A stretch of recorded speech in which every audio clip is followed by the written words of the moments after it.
Hello friends, welcome to Shri Rani's kitchen. ఇవాళ మన కిచెన్లో చికెన్ కీమా సమోసా తయారీ విధానం చూపించబోతున్నానండి. ఈవినింగ్ టీ టైంలో ఈ సమోసా ట్రై చేసి చూడండి, టేస్ట్ చాలా బాగుంటుంది. ఈ సమోసా తయారీ విధానం కోసం నేను ఇక్కడ 2 కప్పుల మైదా పిండి తీసుకున్నాను. మైదా పిండికి బదులుగా గోధుమ పిండి కూడా వాడుకోవచ్చు. ఇప్పుడు ఈ మైదా పిండిలో కొద్దిగా ఉప్పుని కొద్దిగా నూనె వేసి కలుపుకోవాలి. మైదా పిండిలో వేసే నూనెను పిండిలో మొత్తం కలిసిపోయేంత వరకు కలుపుకోవాలి. ఆ తర్వాత కొద్దిగా నీళ్ళను వేసుకొని పిండిని మెత్తగా తడుపుకోవాలి.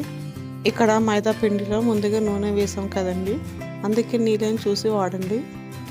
ఈ మైదా పిండిని ఇలా సాఫ్ట్గా మృదువుగా తడుపుకున్న తర్వాత హాఫ్ అన్ అవర్ రెస్ట్ ఇవ్వాలి. ఇప్పుడు సమోసాలోకి స్టఫింగ్ కోసం వేరొక ప్యాన్లో కొద్దిగా ఆయిల్ వేసుకొని సన్నగా తరిగిన 1 కప్పు ఉల్లిపాయ ముక్కలు వేయాలి. ఉల్లిపాయ ముక్కలు కొద్దిగా ఫ్రై అయిన తర్వాత అల్లం వెల్లుల్లి పేస్ట్, పసుపు వేసి కలుపుకోవాలి. అల్లం వెల్లుల్లి పేస్ట్ నుంచి పచ్చి వాసన పోయిన తర్వాత ఆనియన్స్ ఇలా ఫ్రై అయిన తర్వాత చిన్న ముక్కలు కట్ చేసుకున్న బోన్లెస్ చికెన్ తీసుకోవాలి. ఇప్పుడు ఈ చికెన్ని మీడియం ఫ్లేమ్లో కలుపుతూ ఫ్రై చేసుకోవాలి. చికెన్లో నుంచి నీళ్లు మొత్తం ఎగిరిపోయేంత వరకు 10 నిమిషాలు మీడియం ఫ్లేమ్లో ఫ్రై చేయాలి.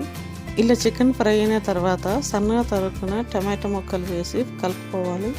టమాటో ముక్కలు మెత్తగా మగ్గేంత వరకు ఫ్రై చేసుకోవాలి. టమాటో ముక్కలు మెత్తగా మగ్గిపోయిన తర్వాత 1 స్పూన్ కారం, హాఫ్ స్పూన్ సాల్ట్ వేసి కలుపుకోవాలి. చికెన్ మొత్తం కంప్లీట్గా ఉడికేంత వరకు కలుపుతూ ఫ్రై చేయాలి.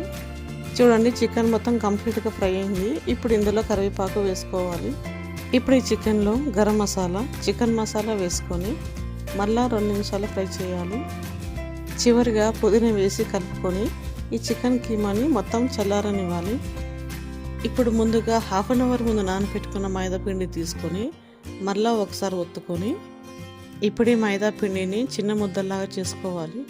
నేను తీసుకున్న మైదా పిండికి 4 ముద్దలు వచ్చాయి. కొద్దిగా పొడిపిండి వేసుకొని ఈ మైదా పిండిని చపాతీలాగా చేసుకోవాలి. మిగతా పిండి ముద్దలు కూడా ఇలాగే చపాతీలు చేసుకొని పక్కన ఉంచాలి. ఇలా తయారు చేసుకునే చపాతీ పైన ఆయిల్ మొత్తం అప్లై చేయాలి. ఆ తర్వాత ఈ చపాతీ పైన పొడిపిండి చల్లుకోవాలి. ఇలా పొడిపిండి చల్లుకున్న తర్వాత ముందుగా మనం తయారు చేసుకునే చపాతీని ఈ చపాతీల పైన అమర్చాలి. ఇలాగే 4 చపాతీలు ఒకటిపై ఒకటి వేసి అమర్చుకోవాలి. ఆ తర్వాత చపాతీ రోలర్తో మెల్లగా ప్రెస్ చేసుకోవాలి. ఇప్పుడు మనం తయారు చేసుకునే చపాతీకి సైడ్స్ కట్ చేయాలి.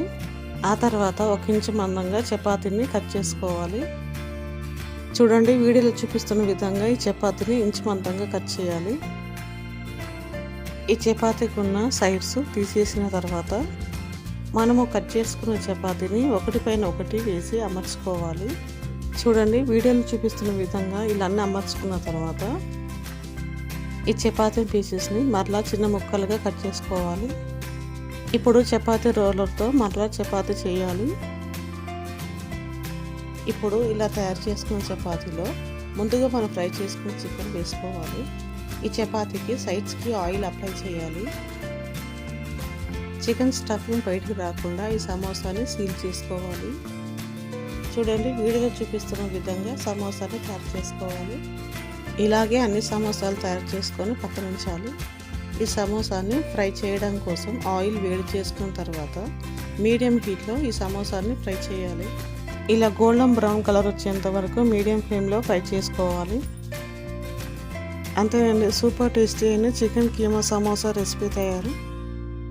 చికెన్ కర్రీ కాకుండా ఎప్పుడు చేసే విధంగా కాకుండా ఒకసారి ఇలా ట్రై చేయండి, టేస్ట్ చాలా బాగుంటుంది. ఈ చికెన్ కీమా సమోసా రెసిపీ చాలా క్రిస్పీగా టేస్టీగా ఉంటాయి. ఈ రెసిపీ మీకు నచ్చిందా? ట్రై చేస్తారా? అయితే లైక్ అండ్ సబ్స్క్రైబ్ చేయండి. Thanks for watching.